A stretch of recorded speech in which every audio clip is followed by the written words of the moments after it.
Are there certain judgments or ano yung mga usual na parang mga assumptions ng mga tao sa mga sa work na ginagawa nyo and i-debunk natin yung mga usual na sinasabi ng mga tao whether online or around. Okay.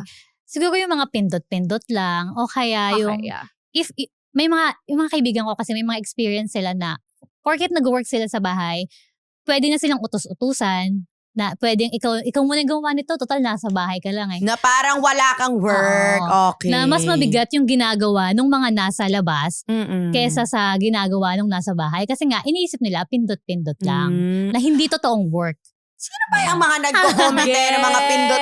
Pindutin ko kaya kayo. Computer lang. Sa bahay ka lang naman. Paano nga? Labas ka nga dyan. Pero pinayaran ako para magaganyan. Diba? Tapos iniisip ng iba, illegal. Diba? Okay. Ng mga utak. Hindi po. Ay, yung iba, yung mga parang cyber, yung mga dating mga sa misconception sa pag nasa bahay ka nag-work.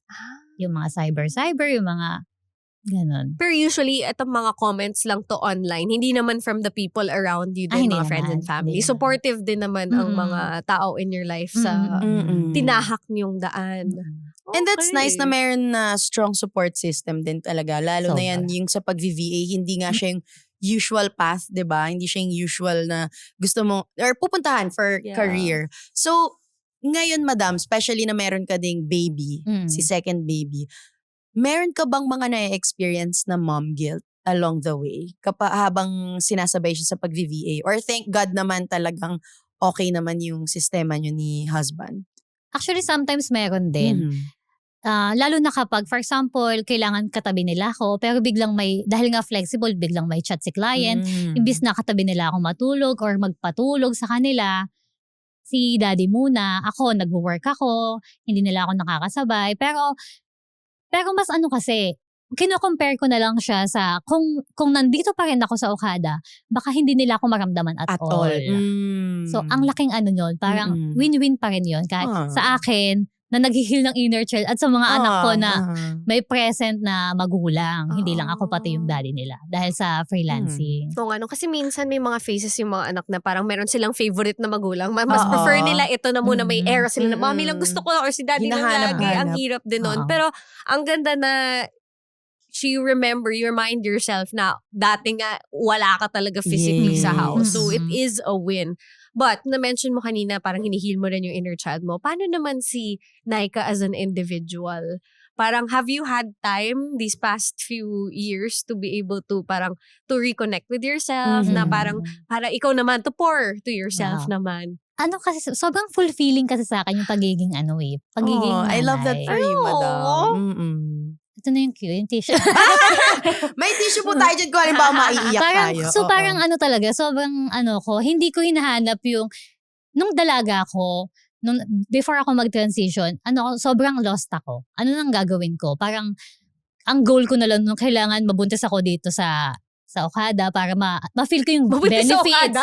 Hindi, wait, balikan natin, madam. Nang nag-work ako dito para ma-feel ko yung benefits. May naging ganun kang pressure.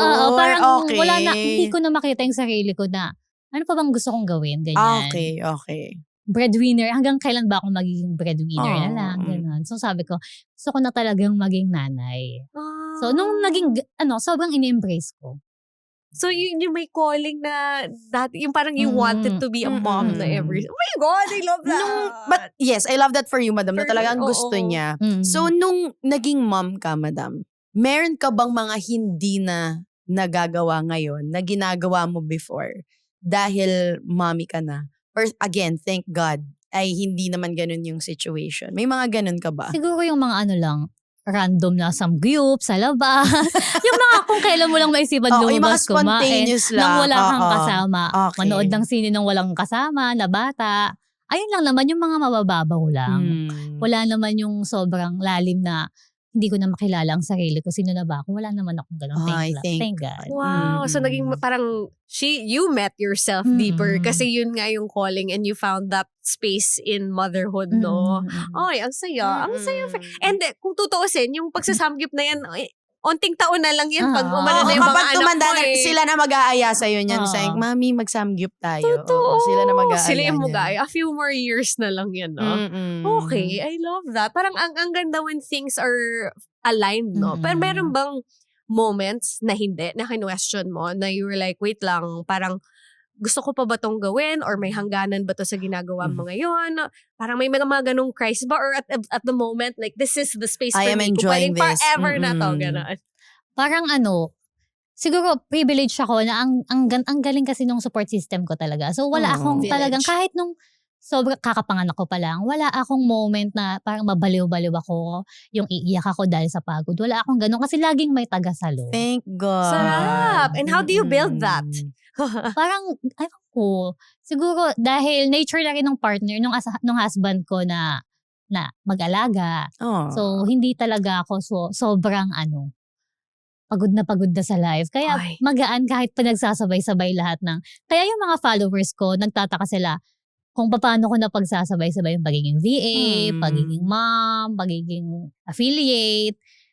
Talagang thank you lang sa support system tsaka sa mga kaibigan kong mga VA din. I think the key there talaga. Yun din totoo yung sinasabi ng mga tao no, na parang the only choice that you can control in your life sa family na mapipili Is mo ay yung Yung asawa, partner mo. And you were able to find Oo, that. thank you, Lord. Ano yung hinahanap mo nun parang nung na-realize mo, to the one ko na to, papakasalan ko na, Oo yes, we nga. will do this. I'm like, were there things in your head na parang check, go? This is it. You are the one for me. Mm-mm. Siguro yung pagiging maalaga, tapos yung soft-spoken kasi yung asawa ko. So, alam kong hindi niya ako yung hindi ganun yung magiging, ang pamilya namin, yung Mahilig ka? sigawan.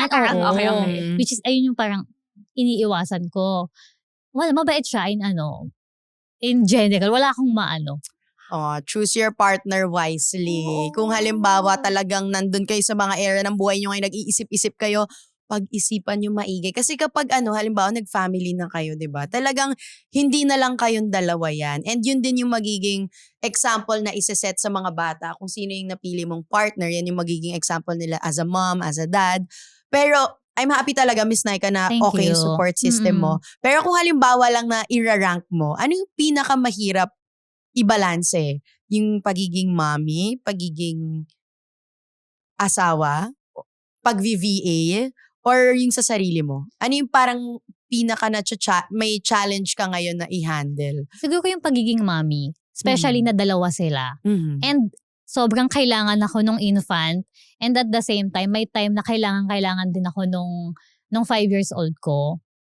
So, parang may nagsasacrifice talaga minsan yung panganay ko eh. Kasi syempre yung infant doon talaga ako. May mga times na gusto niyang maglaro kami, gusto niya siya yung papanoorin ko, pero hindi ko kaya kasi kailangan ko mag-alagaan to pa din, yung mga ganun. If this episode made you reflect on your own life decisions, then maybe it's time to ask yourself the same question. Yung mga choices mo, career moves, love life, big risks, or even those random impulsive decisions, worth it ba talaga? If you enjoyed this conversation, make sure to search and follow Worth It Ba on YouTube for the full episode. And if you have your own Worth It Ba moment, share it with us in the comments. Because at the end of the day, every choice comes with a story.